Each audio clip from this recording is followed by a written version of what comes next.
మిచాంగ్ తుఫాన్ కరువు నష్టాన్ని జాతీయ విపత్తుగా కేంద్రం గుర్తించి తక్షణమే 1000 కోట్లను కేటాయించాలని కోరుతున్నారు. అన్నదాతలను ఆదుకోవాలని అనకాపల్లి జిల్లా కలెక్టరేట్ ఎదుట సిపిఐ నాయకులు వినూత్న రీతిలో మెడకు ఉరితాలు వేసుకుని ధర్నా చేపట్టారు. ఈ సందర్భంగా సిపిఐ నాయకులు మాట్లాడారు. తుఫాన్ కారణంగా నష్టపోయిన రైతుల యొక్క సమస్యలపై మాట్లాడేందుకు అఖిలపక్షాన్ని రాష్ట్ర ప్రభుత్వం కేంద్రం దృష్టికి తీసుకెళ్లాలన్నారు.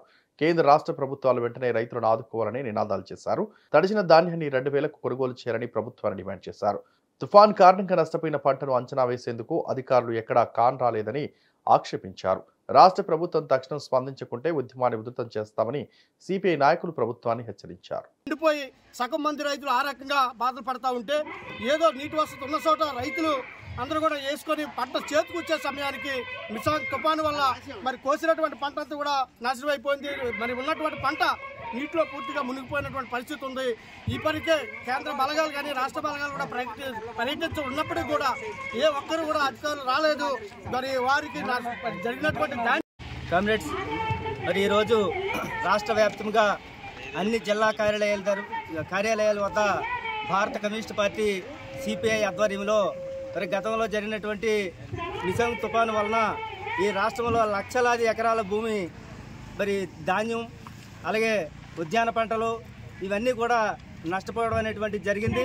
మనం ఎప్పటికప్పుడే పార్టీ బృందాలుగా వెళ్ళి నష్టాన్ని పరిశీలన చేసి ప్రభుత్వానికి డిమాండ్ చేయడం జరిగింది. మరి ఈవేళ ముఖ్యమంత్రిగా ఉన్నటువంటి జగన్మోహన్ రెడ్డి గారు మరి ప్రభుత్వ యంత్రాంగాన్ని పంపించి ఏదో తూతూ మంత్రంగా పరిశీలన చేస్తూ ఉన్నారు తప్ప వాస్తవంగా జరిగినటువంటి పంట నష్టాన్ని పరిశీలన చేయలేదని చెప్పేసి మేము ఇలా అభ్యంతరం తెలియజేస్తా ఉన్నాం.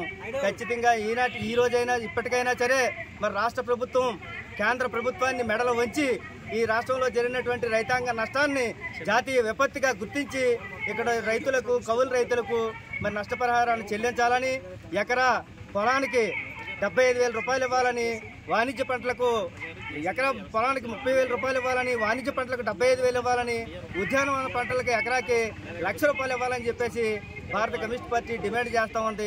రైతు బతుకు చూడమ్మో, బాధ చూడమ్మో, బతకలేక రైతు బతుకుతున్నాడే, చితికిపోయాడే.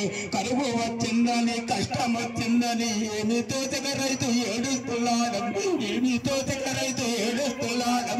కరువు వచ్చిందని కష్టం వచ్చిందని ఏమి తోచక రైతు ఏడుస్తున్నాడు, ఏమి తోచక రైతు ఏడుస్తున్నాడు. రైతన్న కష్టం అంత కాదమ్మో, చింత కాదమ్మా, రైతన్న కష్టం అంత కాదమ్మో, చింత కాదమ్మా. అన్నదాత రైతు బతుకు చూడమ్మో, బాధ చూడమ్మో, బతకలేక రైతు బతుకుతున్నాడే, చితికిపోయాడే. ఎల్ల నేల భూమి ఎగుచెగుచుతున్నిండు, పంట చేతుకు రాక పాడాయిపోయి, పంట చేతుకు రాక పాడాయిపోయి. ఎల్ల నేల భూమి ఎగుచెగుచుతున్నిండు, పంట చేతుకు రాక పాడాయిపోయి, పంట చేతుకు రాక పాడాయిపోయిండు. కల్తీ మందులు రైతు కొంప తీసాయే, కొంప ముచ్చాయే, కల్తీ మందులు రైతు కొంప తీసాయే, కొంప ముచ్చాయే. ఈ వీడియో కనుక నచ్చినట్లయితే please like and share and subscribe.